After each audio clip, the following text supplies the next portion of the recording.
2 women, 1 husband, 1 reality, and it's starting to crack. I'm standing in front of our bathroom mirror at 3 in the morning, and I swear to God, my reflection just blinked before I did. My heart hammers against my ribs as I lean closer, my breath fogging the glass. The woman staring back at me looks exactly like me. Same tired eyes, same messy brown hair falling past my shoulders, same small mole on my left cheek. But something feels wrong. Something feels so deeply, fundamentally wrong that my skin prickles with goosebumps despite the warmth of our apartment. Julia. Pete's sleepy voice drifts from the bedroom. You okay, babe? I force myself to look away from the mirror, swallowing the inexplicable terror rising in my throat. Yeah, just needed some water. When I glance back, everything seems normal. My reflection moves when I move, smiles when I smile. I'm losing it. I must be losing it. We've lived in apartment 4B for 2 years now, and for 3 months, everything has felt both new and strangely wrong. Like I'm living someone else's life in a place that should feel like home. I splash cold water on my face and head back to bed, sliding under the covers next to Pete's warm body. He murmurs something incomprehensible and drapes an arm over my waist. I close my eyes and try to forget what I saw or didn't see. But sleep doesn't come easy. It never does anymore. The next morning, I wake to the smell of coffee and Pete's terrible humming. He can't carry a tune to save his life, but I love that about him. I love everything about him. The way he leaves his socks on the floor, the way he always burns toast but refuses to adjust the setting, the way he kisses my forehead before leaving for work like it's a sacred ritual. Morning, beautiful, he says when I shuffle into the kitchen. He's already dressed in his blue work shirt, his name tag slightly crooked. I reach up to straighten it, and he catches my hand, kissing my palm. You look tired. Bad dreams. Something like that. I accept the coffee mug he offers, wrapping both hands around its warmth. The kitchen window overlooks a gray October sky, rain already beginning to spatter against the glass. What time did you get in last night? I didn't hear you. Pete frowned slightly. Around 11. You were already asleep. Are you feeling okay? You've been distant lately. I'm fine. The lie comes easily. Too easily. Just adjusting to the new routine, you know? Being home all day while you work. He kisses my temple. I know losing your job was hard, Jules, but something better will come along. You're the smartest person I know. He checks his watch and swears softly. I've got to run. Meeting with the district manager. Love you. Love you too. The apartment feels too quiet after he leaves. I stand in the kitchen, coffee going cold in my hands, and listen to the building settle around me. The old radiators clank. Footsteps echo from the apartment above. And beneath it all, something else, a whisper, maybe, or the ghost of one. My name, repeated like a prayer or a curse. Julia, Julia, Julia. I shake my head and force myself to move. Dishes in the sink, laundry in the basket, normal things, real things. But for the past 3 months, nothing has felt quite real. Like I'm watching my life through a fog, going through motions I should know, but don't quite remember learning. Just Pete and me and our apartment with its creaky floors and stubborn windows, and that weird mirror in the hallway that's been there since we moved in 2 years ago. The mirror. I find myself standing in front of it without consciously deciding to walk there. It's an antique thing, ornate frame carved with strange symbols that might be flowers or might be something else entirely. It's been in this hallway since we moved in. Pete wanted to take it down when we first saw the apartment, but I insisted we keep it. At least, I think I did. The memory feels fuzzy, like so many things from before 3 months ago. Now I'm not so sure. The glass is old, slightly warped, giving everything a dreamlike quality. My reflection stares back at me, and for a moment, just a brief, heart-stopping moment, I see something flicker behind my eyes. Not my eyes. Her eyes. The woman who looks like me but isn't me. Stop it, I whisper to myself. You're being ridiculous. But my reflection's lips don't move when I speak. I stumble backward, my shoulder hitting the wall. When I look again, everything's normal. My reflection mimics my shock, my fear, my trembling hands. Of course it does. That's what reflections do. I'm just tired, stressed, Maybe Pete's right about seeing a doctor. A knock on the door makes me jump.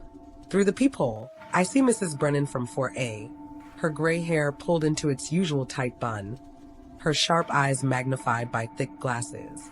She's holding a casserole dish. "Good morning, dear," she says when I open the door, though her smile doesn't reach her eyes. "Made too much again. Thought you and your husband might enjoy some." "That's very kind, Mrs. Brennan. Thank you." I take the dish, still warm from the oven. The older woman doesn't leave. She peers past me into the apartment, her gaze lingering on the hallway mirror. "How are you settling in?" she asks. "Any trouble?" "No, everything's great. We love it here." Her expression shifts, something unreadable crossing her weathered face. "That mirror," she says, nodding toward it. "Has it been behaving?" The question is so odd that I almost laugh. "I'm sorry. Old buildings have their quirks, dear. Their memories." Mrs. Brennan's voice drops lower. "That mirror's been in this building since before I moved here, and I've been here 43 years. Tenants come and go, but that mirror stays. Always in 4B. Always in that hallway. Always stays." A chill runs down my spine. "It's just a mirror." "Of course," but her eyes say otherwise. "Though I must say, dear, you and your husband have been here longer than most. 2 years, isn't it? Most tenants in 4B don't last more than a few months." She pauses meaningfully, "until they do something drastic. Then things reset and new tenants move in. Or so it seems. If you ever notice anything strange, dear, anything at all, you come talk to me. Day or night. Promise." "I promise, though I don't understand why." Mrs. Brennan nods and shuffles back to her apartment, leaving me standing in the doorway with a casserole and a head full of questions I don't want to ask. The rest of the day passes in a fog. I try to job hunt online, but I keep getting distracted by sounds that aren't there. Whispers in the walls, footsteps in empty rooms, the scratch of fingernails against glass. By the time Pete comes home, I'm wound so tight I almost scream when he touches my shoulder. "Whoa, easy." He holds up his hands. "Just me, Jules." "What's wrong?" "Nothing." "Sorry, you startled me." I force a smile and pull him in for a kiss, trying to ground myself in the solid reality of him. He tastes like spearmint gum and coffee. Real. Normal. Safe. We eat Mrs. Brennan's casserole for dinner, and Pete tells me about his day. The demanding customers, the broken delivery truck, his co-worker who can't stop talking about his fantasy football league. I try to focus, to be present, but my attention keeps drifting to the hallway mirror, visible from where we sit at the small dining table. "Jules, did you hear me?" I blink. "Sorry, what?" Pete sets down his fork, concern etched across his face. "I asked if you want to go to that new Italian place tomorrow night, but you're somewhere else entirely. What's going on?" "I think I might be going crazy." I blurt out, the words escaping before I can stop them. He reaches across the table and takes my hand. "You're not crazy. You're stressed. There's a difference. But what if?" "No what ifs. Tomorrow, we're calling Dr. Chun, getting you an appointment. Could be your hormones, could be anxiety, could be a dozen different things. But we'll figure it out together, okay?" I nod, grateful for his steadiness even as shame burns in my chest. I should be able to handle this. I should be stronger. That night, Pete falls asleep easily, his breath evening out into the soft snore that used to annoy me but now feels comforting. I lie awake beside him, staring at the ceiling and listening to the building breathe. Around midnight, I hear it again, my name, whispered so softly it might be my imagination. I slip out of bed and pad down the hallway in bare feet. The mirror looms in the darkness, catching fragments of streetlight from the window. My reflection is barely visible, just a shadow among shadows. "Hello," I whisper, feeling foolish even as I do it. The shadow moves. I freeze, every muscle locked, as my reflection steps closer to the glass. But I haven't moved. I'm standing perfectly still. Yet she, whatever it is, leans forward until her face fills the mirror. In the dim light, I can see her mouth moving, forming words I can't hear. Then, so faint I almost miss it, a voice. "Let me out." I run. I run back to the bedroom and dive under the covers, pressing myself against Pete's sleeping form. He mumbles something and pulls me closer, and I cling to him like a drowning woman. Because I am drowning. In something I don't understand, something that shouldn't be possible, something that wants out. The next morning, Pete finds me red-eyed and exhausted at the kitchen table. He doesn't ask questions, just makes me coffee and toast, then throws a blanket over the hallway mirror before leaving for work. Just until we figure this out, he says, kissing my forehead. No more staring at that thing. But covering it doesn't help. I can feel it there, waiting, watching from beneath its shroud. All day I try to distract myself with job applications, with cleaning, with anything. But around 3 in the afternoon, I find myself standing in front of the covered mirror, my hand reaching for the blanket before I realize what I'm doing. I yank the fabric away. My reflection is already there, waiting. But this time, she's not mimicking me. She's standing with her arms crossed, her expression desperate and angry and heartbreakingly familiar. "It's me, Julia," she says, and her voice comes through clear as a bell. "The real you." I laugh. It's a broken, hysterical sound that echoes through the empty apartment. "Sure, and I'm the Easter Bunny. Please." Her voice cracks. "Please just listen. 3 months ago, I lost everything. My job at the marketing firm. And that same day she stops, tears streaming down her face. I miscarried. 6 weeks pregnant. I hadn't even told Pete yet. Something cold slides down my spine. I don't know these things. Don't remember them. But the way she says them, with such raw agony, makes them feel true. I got drunk that night," she continues, pressing her palms against the glass from her side. "So drunk I could barely stand. I came to this mirror and I couldn't take it anymore. The pain, the guilt, the feeling that I was failing at everything. And then you appeared. Me. You offered me a trade. 3 months of freedom. 3 months where I wouldn't have to feel anything, wouldn't have to be me. You said you'd live my life, take care of Pete, keep everything going. And when the 3 months ended, we'd switch back." Her eyes are pleading. I said yes. God help me. I was so desperate, I said yes. My hands are trembling. That's not possible. People don't just swap places with. With what? Mirrors? Demons? I don't know what you are, but I know what you offered, and I know I took it. And now the deal is almost up. Tomorrow marks 3 months exactly. I back away from the mirror, my mind spinning. None of this makes sense. I have memories. I have feelings. I love Pete with every fiber of my being. I can taste coffee, feel the warmth of sunlight, hear the rain against windows. I'm real. You're lying, I say. You're some kind of hallucination. Stress-induced psychosis. I'm calling Pete. Don't. She pounds on the glass. Please, just check. There are things you won't know. Things I would know. Ask me anything about our life before 3 months ago. Fine. I cross my arms, trying to ignore how my heart is racing. Where did Pete and I meet? The coffee shop on 7th Street. You spilled your latte on his laptop. Lucky guess. My mother's name? Carol Whitmore. She died when you were 19. Breast cancer. My throat tightens, but I push on. What happened at my father's funeral? She hesitates, pain flickering across her face. Rebecca found out about the affair. That you'd slept with Dad's business partner, Marcus, 2 weeks before Dad died. She blamed you for the stress that caused his heart attack. That's why she won't talk to us anymore. The air leaves my lungs. I've never known why Rebecca stopped speaking to me. In my memories, there's just this vague sense that we drifted apart, that something happened I can't quite recall. But hearing this specific, awful truth, something shifts inside me. No, I whisper. That's not. I would remember that. You don't remember because you weren't there. I was. I'm the one who lived it, who carries that guilt every day. You just have the surface memories, so you could pretend to be me. She wipes her eyes. Check your left hip. There's a birthmark shaped like Italy. Check the back of your closet.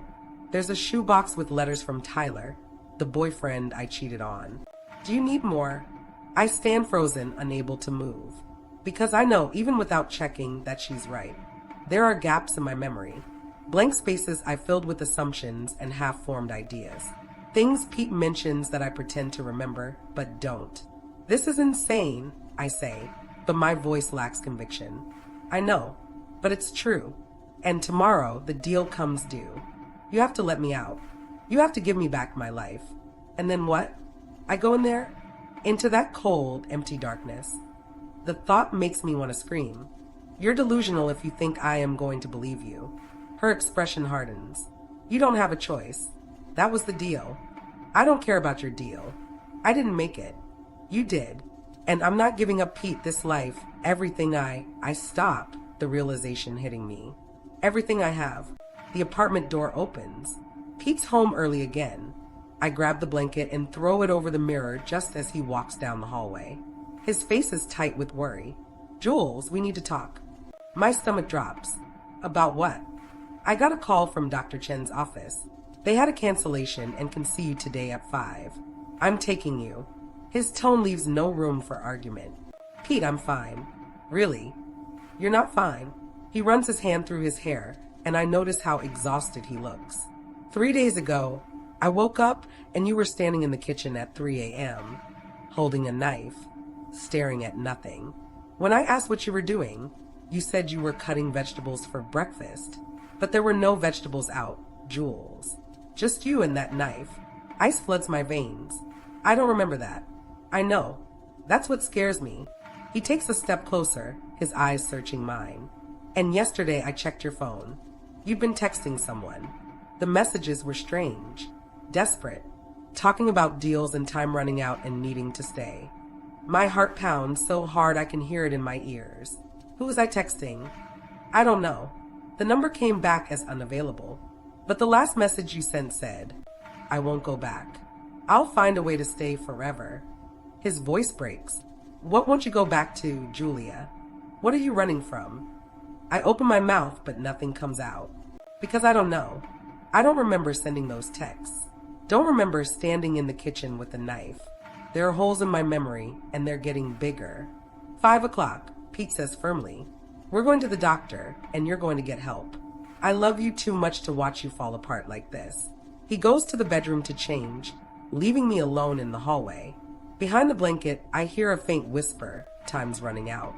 I pull out my phone with shaking hands and check my messages. Pete's right. There are texts to an unknown number. Messages I don't remember sending. The last one, dated yesterday, I won't go back. I'll find a way to stay forever. But I didn't send that. Did I? I scroll further and find something else. A calendar notification set for tomorrow at midnight. Deal ends. Switchback. My fingers move on their own, opening my photos. There, dated exactly 3 months ago, is a single image. It's dark, grainy, taken in front of the hallway mirror. In it, I can see 2 figures, one on each side of the glass. They're pressing their palms together, and where they touch, the boundary between them seems to blur. I delete the photo and throw the phone on the couch. My breath comes in short gasps. Pete emerges from the bedroom in fresh clothes. Ready, he asks. I nod, but my mind is racing. At Dr. Chen's office, they'll ask questions I can't answer. They'll want to know about my childhood, my past, specific memories. And I'll fail, because for some reason I can't remember the actual scenes. Just the highlights, the things someone might mention in casual conversation. They'll know something's wrong with me. Really wrong. And then what? Medication? Institutionalization? Or worse, we drive to the clinic in silence. Pete keeps glancing at me, worry etched into every line of his face. I want to comfort him, to tell him everything will be okay, but I'm not sure it will be. The waiting room is sterile and cold. Pete checks us in while I sit in an uncomfortable plastic chair, staring at outdated magazines I can't focus on. A woman across from me is knitting, the needles clicking rhythmically. An old man coughs into his fist. Normal people with normal problems. Not like me. Julia Martin. A nurse calls my name. Pete starts to stand with me, but I shake my head. I should do this alone. He looks hurt but nods. I'll be right here. I follow the nurse down a hallway painted in cheerful yellow, past exam rooms and offices, to Dr. Chen's consultation room. The doctor is a small woman with kind eyes and gray-streaked black hair pulled into a neat bun. Julia, please sit. She gestures to a chair. Your husband called and expressed some concerns. Why don't you tell me what's been going on? I take a breath.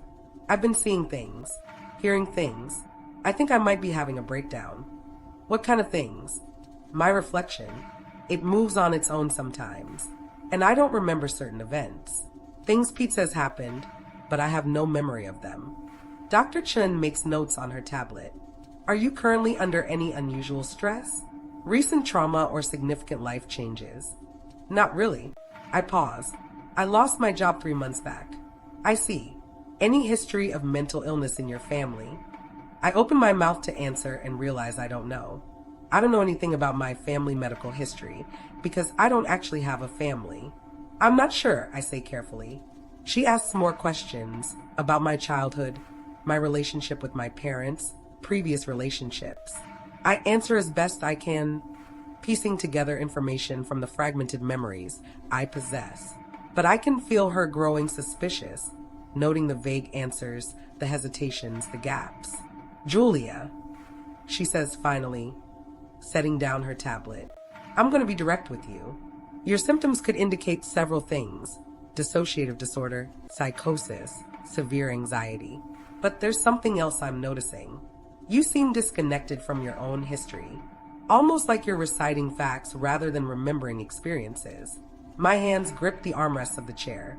What does that mean? It could be a form of dissociation, or it could be something more serious. I'd like to admit you for observation, just for a few days so we can run some tests and... No, the word comes out too forcefully.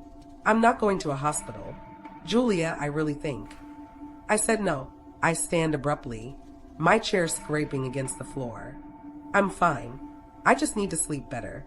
Maybe some medication for anxiety. Dr. Chin stands too, her expression grave. I can't force you into treatment, but I'm strongly recommending it. And I'm going to note in your file that you're a potential danger to yourself and others. The words hit me like a physical blow. Danger to others. I leave the office without another word, pushing past the nurse in the hallway. Pete jumps up when he sees me. What happened? What did she say? She wants to commit me. My voice is hollow. She thinks I'm dangerous. Pete's face goes pale. Jules, take me home. Please, just take me home. The drive back is silent. When we reach the apartment building, I see Mrs. Brennan in the lobby, checking her mailbox. She looks up as we pass and her eyes lock on mine. There's something in her gaze, recognition, maybe, or warning. She opens her mouth like she's about to say something, but I pull Pete toward the stairs before she can speak. Inside the apartment, Pete paces the living room while I stand in the hallway, staring at the blanket-covered mirror. I don't know what to do, he says quietly. I love you, but I'm scared of you. Is that awful? I'm scared of my own wife. The words should hurt, but I barely feel them, because all I can think about is tomorrow at midnight. What the mirror said about deal ending. If it's true, I'd be pulled back into that cold darkness while she takes over the life I held together all these months? No, I won't let it happen. I can't. Pete, I say, turning to face him. What if I told you I loved you more than anything? That I'd do whatever it takes to stay with you? He looks at me with such sadness. I'd say that's what I want to hear. But I need you to get help first. I nod slowly. Okay, I'll go back to Dr. Chun. I'll do whatever she says. Just give me tonight. One more night in our home, in our bed. Tomorrow, I'll check myself in. He searches my face for a long moment, then nods. Okay, one more night. That night, after Pete falls asleep, I do something I pray I would not regret. I remove the blanket from the mirror. The woman is there, waiting. It's almost time, she says. I know. I press my hand against the glass, and I see the finality in her eyes. Tomorrow at midnight, whether I like it or not, something will happen, and I may be the one who gets trapped. Unless I stop it. My gaze falls on a heavy candlestick on the hallway table. If I destroy the mirror, maybe this madness ends. What are you thinking? She asks, her voice rising with alarm. Don't do something you'll regret. But I'm already reaching for the candlestick. I'm sorry, I whisper. I'm so sorry. I raise it high. The candlestick arcs through the air, aimed directly at the mirror's center. My reflection scream pierces through the glass. high and terrified and utterly desperate. No, please don't. Julia. Pete's voice. Behind me. The candlestick slips from my grip, tumbling end over end before hitting the floor with a deafening crash. I spin around to see Pete standing in the hallway doorway, his face bone white with shock and fear. What the hell are you doing? His voice shakes. He's staring at me like I'm a stranger, like I'm dangerous. My mind races, scrambling for an explanation that won't sound insane. I thought I saw something. In the mirror. A crack, or... You were going to smash it. His words come out flat. Certain. I watched you. You were going to destroy it. I take a step toward him and he flinches. Actually flinches. Like I might hurt him. Pete, please. I'm sorry. I wasn't thinking clearly. That's the problem, Jules. You're never thinking clearly anymore. He runs both hands through his hair, pulling at the roots. First the knife, then the weird behavior.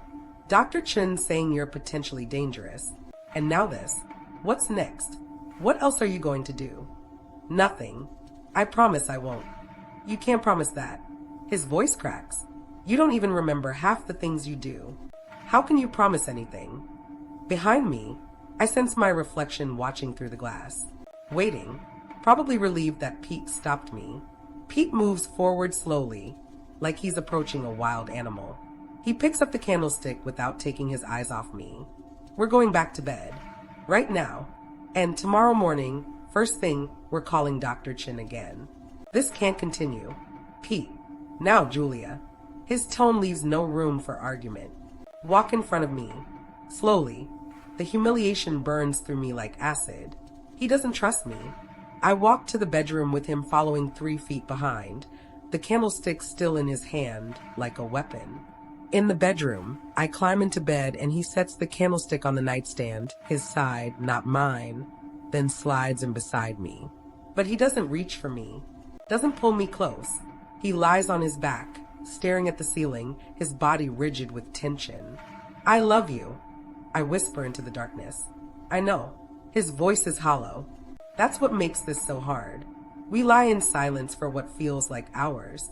I listen to his breathing, wait for it to even out into sleep. But it doesn't. He's awake, alert, probably wondering what I might do next. Around 2 in the morning, I hear it, a soft snore. He's finally dropped off, exhausted by fear and stress. I wait another 10 minutes to be sure, then slip out of bed as quietly as possible. The hallway mirror gleams in the darkness. I pull the blanket off and my reflection is there immediately, her face pressed close to the glass. Are you insane? She hisses. You almost destroyed everything. I know. My hands are shaking. I know, and I'm sorry. But I can't dash. You don't have a choice. Tomorrow at midnight, the deal ends whether you like it or not. Then help me. The words tumble out desperately. Help me convince Pete I'm not crazy. Help me fix things so that when you come back, everything is perfect. You'll have him back, completely trusting and in love. And I'll switch. Willingly. No tricks. No fighting. She studies me through the glass, suspicion written in every line of her face. Why would you do that? Why would you help me after trying to trap me here forever? Because Pete deserves better than this. The truth of it hits me as I say it. He deserves better than a terrified wife who can't remember her own life. He deserves you, the real you, healthy and whole and present. And if I have to go back to the darkness for that to happen, then that's what I'll do. You're lying. I'm not. I press my palm against the glass. Look at me. Really look. I love him. I love him more than I've ever loved anything. And because I love him, I want him to be happy. Even if it means I'm not the one making him happy. Real Julia's expression shifts. Surprise. Maybe, or something close to understanding. What exactly are you proposing? The next 24 hours. You coach me like you did before, but more. Every word, every gesture, every memory. Make me so convincing that Pete forgets he was ever scared. Make me into you so perfectly that when we switch tomorrow night, he won't even notice the difference. And then I let you out. I step aside and let you reclaim your life. No breaking mirrors. No fighting. I'll go peacefully. My voice drops to a whisper. She's quiet for a long moment, weighing my words. Finally, she nods. Okay, but if you try anything at all, I'll make sure Pete knows exactly what you are. I'll find a way to tell him, consequences be damned. I won't. I swear. Then listen carefully. She leans closer to the glass. Tomorrow morning, Pete's going to be distant. Cold. He's going to watch you like a hawk. The first thing you need to do is make him breakfast, his favorite. Scrambled eggs with chives, not parsley. Toast with butter and strawberry jam, not grape. Coffee with exactly 1 sugar and a splash of cream. I nod, committing it to memory. What else? When he mentions Dr. Chun, don't argue. Agree immediately. Tell him you'll go every day if that's what he needs. Show him you're willing to do whatever it takes. She pauses. And Jules, you need to cry. Not a lot, just enough. Let him see that you're scared too. That you're aware something's wrong and you're desperate to fix it. I can do that. There's more. He has a presentation at work tomorrow afternoon. He's been stressed about it for weeks, but he hasn't mentioned it to you because you're you now and you wouldn't remember anyway. When he gets home, ask him about it. Specifically, ask if Thompson liked the quarterly projections. That's his manager's name, Thompson. He'll be shocked you remembered, but in a good way. We spend the next hour going over details. She fills in gaps, corrects my understanding of their relationship, teaches me the little intimacies that make a marriage real. The way Pete likes his back scratched, firm circles between his shoulder blades. His fear of spiders, even tiny ones. His habit of humming the same song when he's nervous, some old rock ballad his dad used to play. By the time the sky begins to lighten, my head is swimming with information. But I feel more prepared, more confident. One more thing, real Julia says as I'm about to leave. Mrs. Brennan. She knows something. I'm not sure what, but she's been watching this apartment for years. If you run into her, be careful. Don't engage. Just smile and walk away. What does she know? I don't know exactly, but when I made the deal with you 3 months ago, she was in the hallway. I saw her through my drunken haze, standing by her door, watching. And she smiled at me. Not a friendly smile. Something else. Something knowing. A chill runs down my spine. You think she's connected to all this? I think she's connected to the mirror. And I think she's been waiting for something to happen. But I don't know what. My reflection's expression darkens. Just stay away from her. I nod and start to pull the blanket back over the mirror. Julia. My reflection's voice stops me. Why do you love him? Pete, what is it about him that makes you willing to give up existing? I think about the question. Because he's good. Genuinely, uncomplicatedly good. He makes terrible jokes and burns toast and leaves his socks everywhere. But he loves with his whole heart. He's steady and kind and safe. And when I'm with him, I feel like I matter. I pause. Does that make sense? Yeah. Her voice is soft. It does. I cover the mirror and return to bed. Pete is still sleeping, his face relaxed in a way it never is when he's awake anymore. I curl up next to him, not quite touching, and watch the morning light creep across the ceiling. When he wakes an hour later, I'm already in the kitchen. Scrambled eggs with chives, toast with butter and strawberry jam, coffee with 1 sugar and a splash of cream. The smell fills the apartment, domestic and normal and perfect. Pete appears in the doorway, wary. He's dressed for work, but his tie is crooked. I resist the urge to fix it. Good morning, I say, keeping my voice light. I made breakfast. He looks at the table, then at me. You remembered. Of course I remembered. It's your favorite. I set down his plate and pour his coffee. Pete, about last night. I'm so sorry. I don't know what came over me. I think I had a panic attack or something. The stress of everything, it all caught up at once. He sits down slowly, still watching me like I might explode. Jules, I know I need help. Real help. I'll call Dr. Chin this morning and see if she can fit me in today. I'll do therapy, medication, whatever it takes. I can't keep living like this. I let my voice crack, let tears well up in my eyes.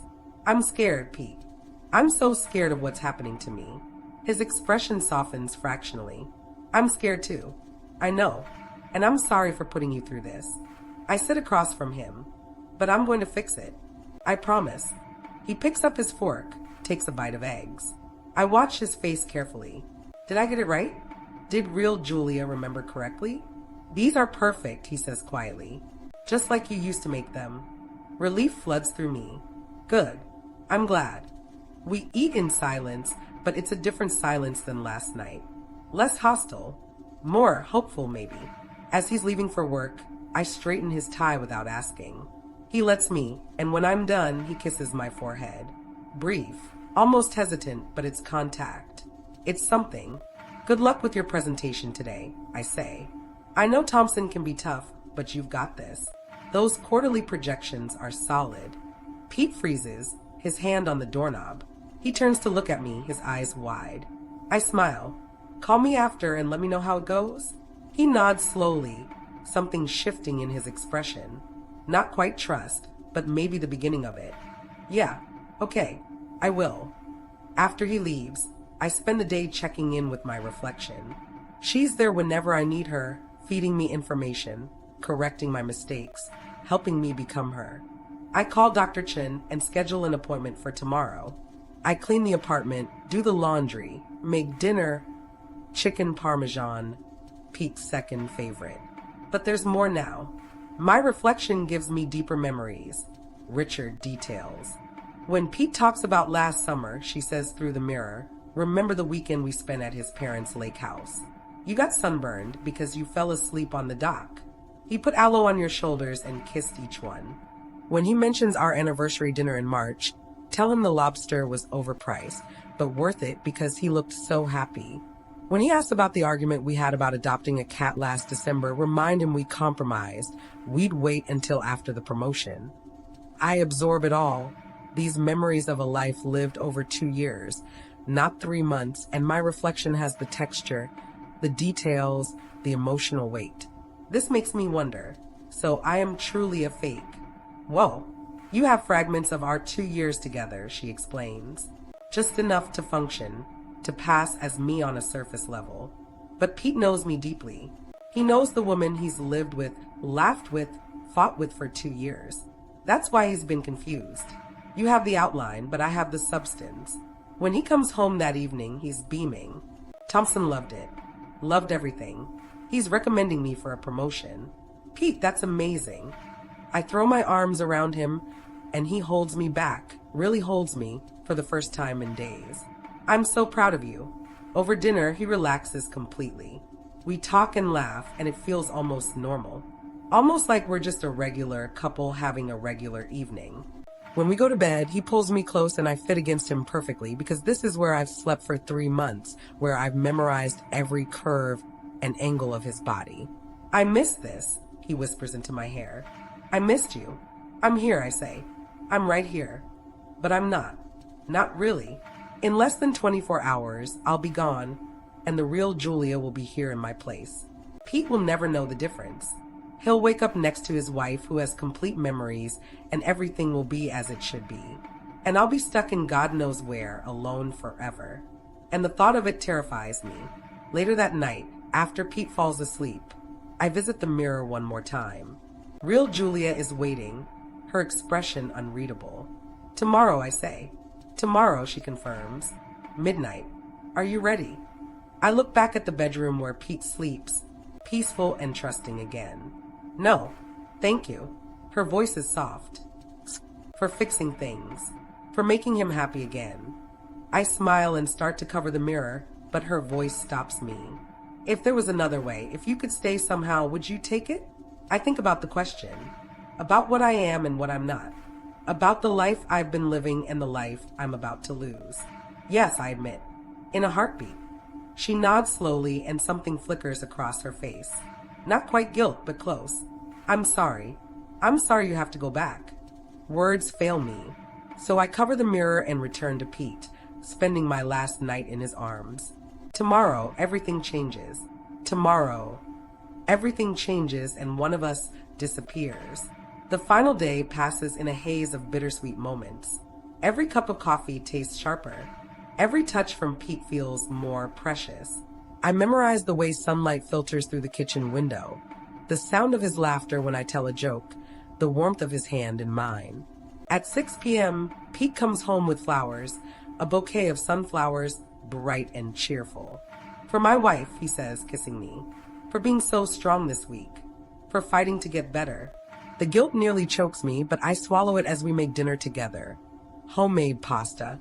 Something the Real Julia says they used to do on special occasions before everything fell apart 3 months ago. Pete is relaxed, happy, more like his old self than he's been in weeks. He tells me about his day, about the promotion that's practically guaranteed now, about the vacation he wants to take to celebrate. Maybe that cabin in Vermont you always loved, he suggests. We could go in the spring, just the two of us. That sounds perfect, I say, knowing I'll never see Vermont. Knowing Real Julia will be the one who goes, who makes those memories with him. After dinner, we curl up on the couch to watch a movie. I rest my head on his chest and listen to his heartbeat.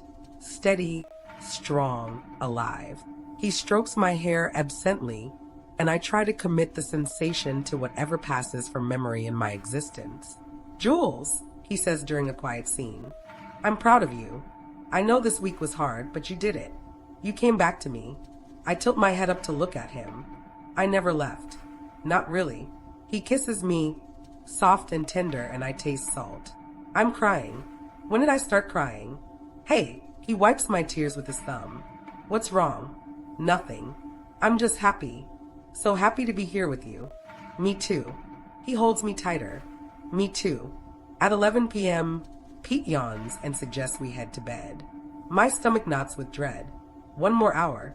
60 minutes. Then everything ends. In the bedroom, Pete falls asleep quickly, exhausted from the stress of the week. I lie awake beside him, watching the minutes tick by on the alarm clock. 11:15, 11:30, 11:45. At 11:50, I slip out of bed. Pete doesn't stir. The hallway mirror gleams in the darkness. I pull the blanket off and Real Julia is there, her expression unreadable. 10 minutes, she says quietly. I know. My voice sounds hollow even to my own ears. I just wanted to say goodbye.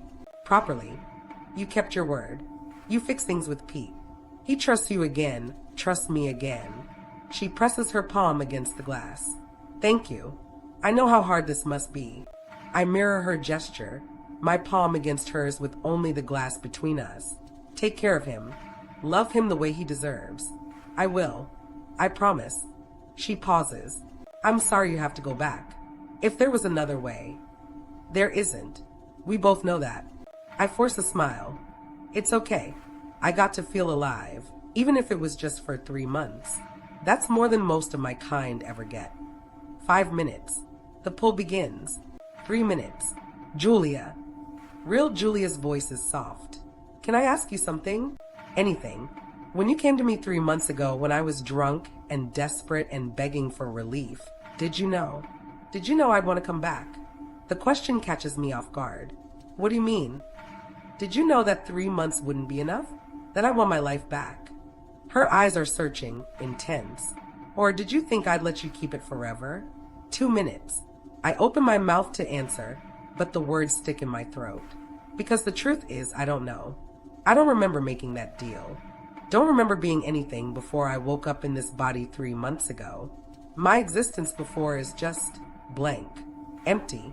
I don't know, I admit. I can't remember anything before the deal.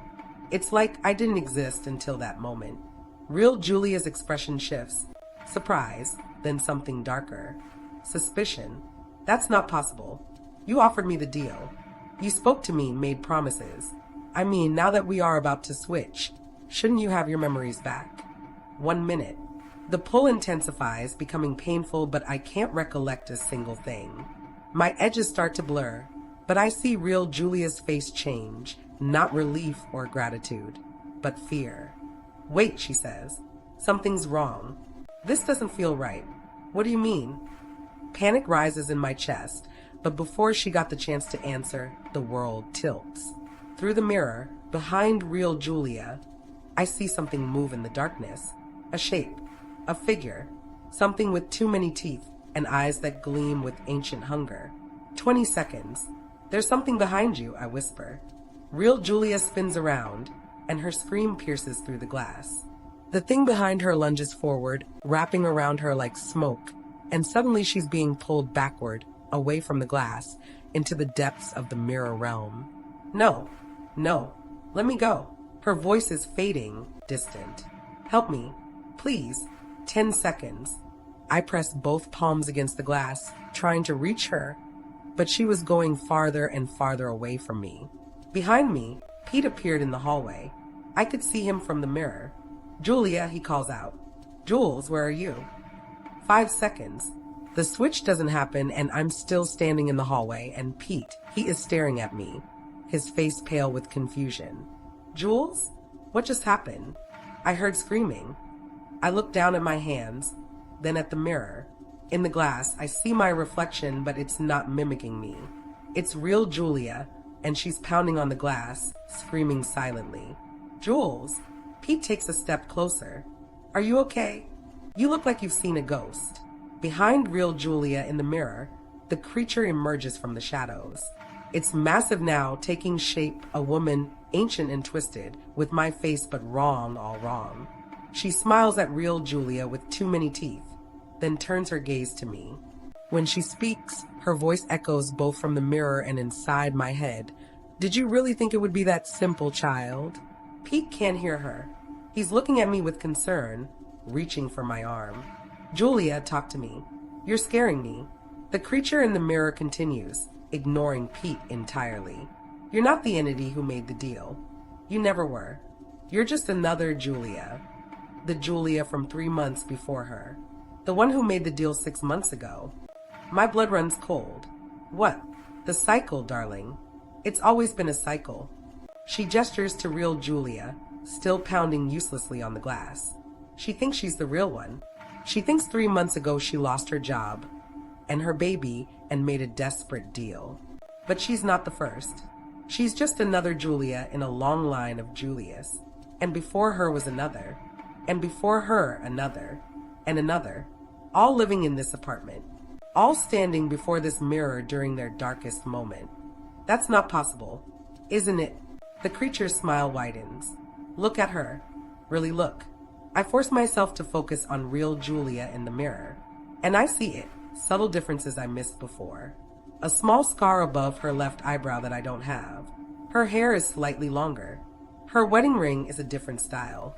Each version makes the deal during their darkest moment, the creature explains. Each version thinks they're trading places for 3 months, but what really happens is that a new version is created from their desperation. A version that gets to live while they're trapped. And when the 3 months end, the new version refuses to switch back. So I reset the cycle, pulling in an even older version to punish the one who broke the deal. But you're different. You actually want to honor the deal. The creature laughed in amusement. Why do this? I asked, my voice is barely a whisper. Because I feed on it. The hope, the love, the desperate attachment to a life that was never truly yours. Every time a Julia falls in love with Pete, every time she fights to stay, every time she betrays the deal, it feeds me, sustains me, keeps me anchored to this world. Pete is shaking my shoulders now. Julia, snap out of it. What's wrong with you? But I can't respond. Can't look away from the horror in the mirror. Because I understand now. The memory gaps. The things I didn't know. They weren't because I was a mirror entity. They were because I'm a Julia from before. From when I wanted to escape to a life away from my misery. How many? I ask. How many Julias have there been? The creature's smile is terrible. Does it matter? You're all the same in the end. Without your actual memories, you all desperate to live. All willing to break the deal and stay by Pete all asides you. Real Julia's face is a mask of horror and betrayal. She looks at me through the glass, and I see the understanding dawn in both our eyes. This was a cycle. Once you make a deal, you get trapped. If you don't, you would still get trapped if you break the agreement. It's an endless cycle. I need to end the cycle, I muttered under my breath. End it. The creature laughs, and the sound makes my bones ache. You can only end it if I allow the switch. And why would I do that? I scoffed, seething at how vile whatever this thing is. Your time would be extended. I'd wait for your breaking point. And on your own accord, you will make a deal. You'll stand in here with the others, watching another version of yourself live your life. Uncertainty coursed through me. My gaze landed on the candlestick once more. Break the mirror. All the Julias trapped inside will be released at once. Dozens of versions of you, all believing they're the real one. The creature leans closer to the glass. Can you imagine the chaos? Pete would see you multiply before his eyes. Dozens of identical women, all claiming to be his wife. It would destroy him. Destroy you. Destroy everything. Jewel. Pete's voice is sharp now, frightened. I'm calling an ambulance. Something's really wrong. I watch real Julia in the mirror, see her mouth forming the word, please, over and over. Behind her, I can see shapes now, other Julias, dozens of them, all trapped in the endless depths of the mirror realm. All waiting, all hoping. The creature's voice drops to a whisper. So what will you do, Julia?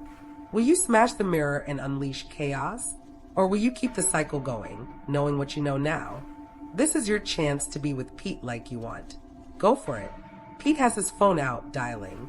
In 60 seconds, paramedics will be on their way. In the mirror, real Julia is screaming silently. Different versions of me crowding behind her, trapped. The creature in the mirror smiles. Choose quickly, darling. The clock is ticking. My hand moves toward the candlestick on the hall table. Real Julia sees it and her eyes go wide. With either hope or horror, I can't tell. Pete is shouting into the phone, giving our address, saying something about his wife having a breakdown. The other Julius in the mirror surge forward, pressing against the glass from behind real Julia. Their faces desperate and pleading and terrified and angry all at once. I wrap my fingers around the candlestick. The creature laughs. And I make my choice. One that changes everything.